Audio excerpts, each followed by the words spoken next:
Hi everyone.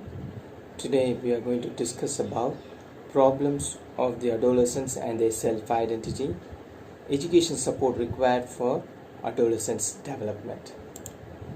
So adolescent, what does this adolescence is all about? According to Stanley Hall in his book on adolescence, viewed it as a period of inevitable turmoil that takes place during the transition from childhood to adulthood. According to psychosocial development stages given by Erikson, adolescence is a stage governed by crisis, identity versus role confusion. Furthermore, he states, adolescents search for a sense of self and personal identity through an immense exploration of personal values, beliefs, and goals. In this stage, children become more independent and begin to look at the future in terms of career, relationships, families, etc. In other words, the individual wants to fit in to the society. Dreams, passions, and energy levels are high even as the period of uncertainty and lack of knowledge understanding becomes predominant, leading to challenging periods questioning his or her role. Hence, identity issues become huge question mark in the minds. Before going into the identity, let me put some facts about adolescence in India. Of course, this is a bit older one, but still. India, it will give you some idea about what they are into. In India, we have more than 300 million young people between the age group of 10 to 24. And substance abuse among young people is also a matter of concern. Research findings show that in the age group of 15 to 24, 40% of young men and 5% of young women had used tobacco, while 20% of men and 1% of young women are consuming alcohol. Although young people are considered healthy, findings indicate that substantial portion of young people suffer from anemia. As high as 47% of women and 16% of men reported that they have never received any information on sexual matters from anybody. From the psychological perspective, it clearly cautions us that identity factors are crucial and may be one of the probable causes also, and during adolescence, proper care is important. Talking about identity from a psychological point, the adolescence is affected by many agents of socialization and other forces, some of which are even beyond the teen's influence and control. Identity formation is generally believed to be related to growth and development. The more capable adolescents become, the greater they change and expand their self-image. These changes include changes on the physical, emotional, cognitive, moral, sexual, and social events. During the process of change and alteration, adolescents experience identity confusion, in which they lose the stability in self-image of the childhood years and also become more self-conscious, which at times incline to threaten the sense of security, resulting in tension. So throughout this critical phase of identity formation, gap between who he or she is and what he or she wants to be, if this gets narrowed down, then identity formation is getting materialized positively. Otherwise, moving towards confusion. This is where parents, teachers, and communities' role becomes crucial. Let us look into some definitions on identity. Identity is what makes a person different from other people. We all want to show our unique abilities.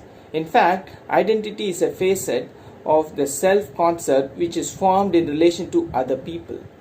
I want to be like my father, So it is also influenced by one's physical body, one's past history, sexual orientation, and identification with male and female role models. And therefore, identity may also be defined in terms of three facets: personal identity, public identity, and individual identity. Now, from the above, it is clear that identity is strongly influenced by how one relates to his environment. Now, if one needs to address identity issues, it is necessary to have some understanding about how it is formed.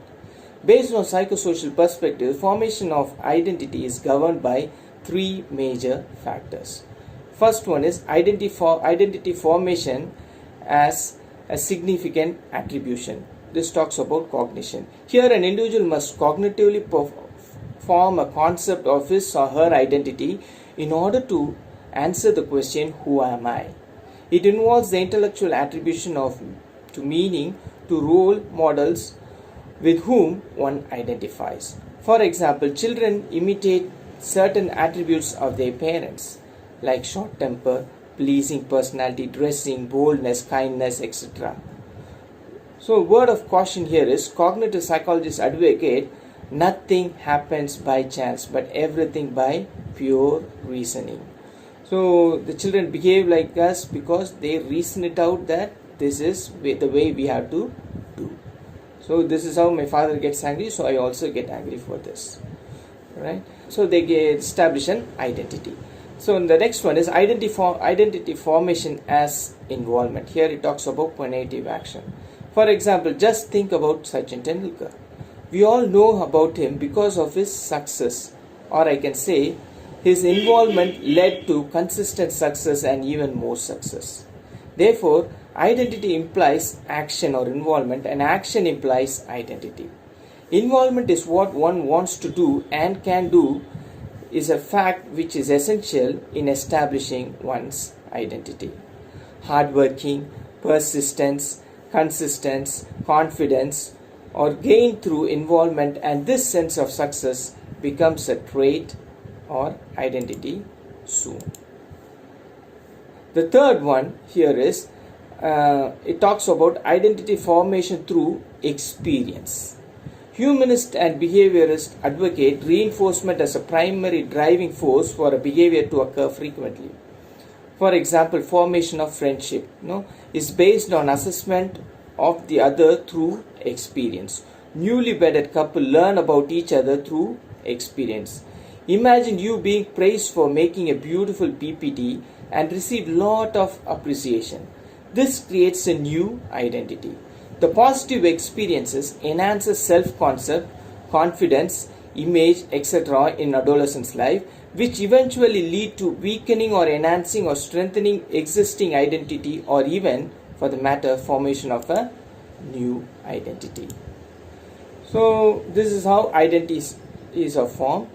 And now let us discuss about the problems of adolescence due to identity issues and associated behaviors. Some of the behaviors which I have identified are a distorted or unrealistic perception of oneself. If you have identity issues, if you are not sure about your identity, you might experience these kind of we can see these kind of behaviors, like lack of congruent behavior and values in different settings. Self-worth is realized based on opinion of others. We start depending more on others' views. Low esteem, self-esteem, and putting self down. We always under-evaluate ourselves. Poor academic performance or failure. Putting down others, teasing, name-calling, gossiping. So we involve problematic children. Their behaviors are like this, backbenchers.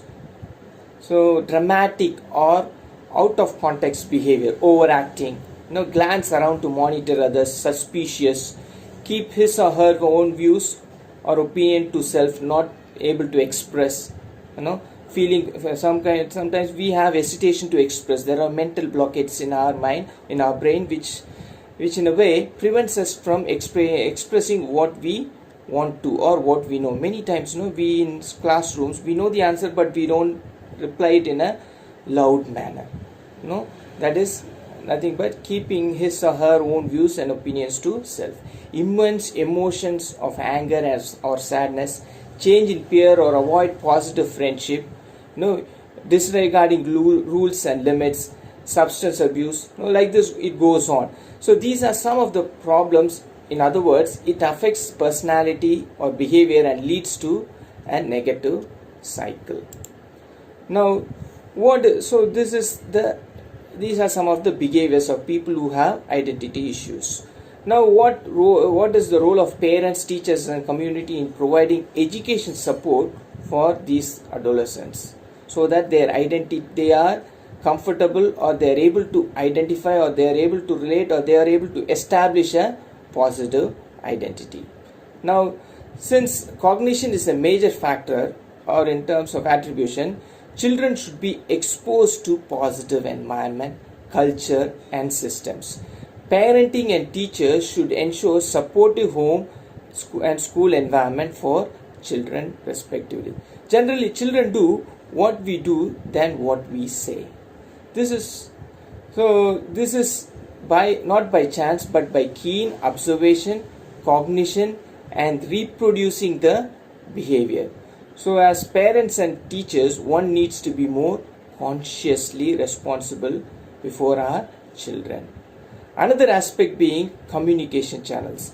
This should always be open, and in difficult times, conversations should be initiated by parents, especially at the adolescent stage.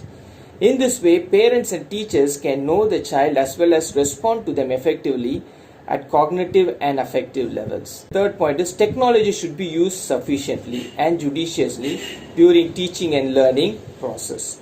This will help in understanding of content and also develop scientific temper, as well as develop positive image on academic matters. This strengthens school adjustment and enhances developing unique identity. The chances of developing his identity will be enhanced. The second part which I highlighted in terms of formation of identity is based on involvement. This aspect also should be addressed effectively. So in terms of involvement, some children get themselves involved. Few others want someone to push them from behind, while others do not have people to support them or push them from behind to come forward in classroom transactions. So it is important for teachers to be aware about their children's needs and provide for them in the form of guidance and counseling. Whenever they need push, you have to push. Whenever they need a pull, you have to pull. You as a teacher, I as a teacher should be more proactive. Guidance and counseling for parents, that is father and mother, as well as adolescents, especially orientation towards upbringing of children, is another major factor in involving adolescent child. This enables the child to be focused and oriented towards their goal and responsibilities. We have to sensitize them. For that, parents has to be sensitized. They should know how to deal with their children, or how to take care of their children, how to recognize them. My wife, recently I was speaking, I was just telling to my son, don't do this, don't do this. I was controlling. My wife stopped me and said, do not censor him. Let him have his own free discussion with us sister. Sometimes he used to dominate, which I try to feel like, why are you dominating your sister? My wife says, do not involve. Let them have their own free expression. This helps them to gain confidence. Now the third, and it also gives them some kind of identity. The third one is activity-oriented curriculum should be framed. Next, textbook should be more reflective than informative. It should help to bring out your thoughts and feelings out rather than providing them information. Co-curricular and extracurricular activities should be given sufficient importance. These sort of activities will definitely encourage and enhance participation with involvement in classroom, and in the process facilitate in generating positive identity, especially during adolescence. Because most of the problems that children face during adolescence is lack of awareness. So we have to give them the facility. The third part which I have identified for in terms of formation of identity, which I have specified earlier, is experience. So experience really matters. So we all know the importance of experience. Children form identity based on experience. We also form our identities to a certain extent based on experience. So to strengthen those, we have to have a lot of collaborative efforts. Community has to play a positive role. Collaboration with community by identifying and integrating resources and services from the community to strengthen school programs should be worked out. Community school collaboration develops universal brotherhood as well as help in understanding and accepting culture, moral values and obligations prevalent in a particular society. Awareness rallies, survey surveys, local resources like library, museum, parks are mutually beneficial to community and more so to adolescent child in providing rich experiences. This gives them a sense of achievement, sense of pride, and sense of experience that is more positive. Children are part of society. Community experiences also strengthen social understanding and fabric and serve as a source to generate an identity within the broad boundaries. Life skill education through direct experience should be provided to adolescents, as this helps to accept present and also prepare for the future. Teachers should provide sufficient drill and practice sessions based on the needs and necessities of the curriculum and the students level. Practical aspect of learning should be created at this level. So these things will provide reference and help in deriving meaning to one's identity. Basically, the point here is that we have to give variety of experiences so that whatever they are comfortable, they can identify it, and based on that they can generate their own identity. In the process, they are able to pass on the stage of adolescence in a comfortable and successful manner. Right? Let me conclude by saying that identity formation does not happen in vacuum. Positive identity is based on positive attribution, involvement, and experiences at the personal level. Hence, during this stage, it is important for parents, teachers, and community to cater for those needs which will create a positive atmosphere for adolescents to cultivate identity, in terms of cultivating identity, and also overcome identity issues during this stage, and finally for the overall development of the individual. So thank you for your attention. Bye bye.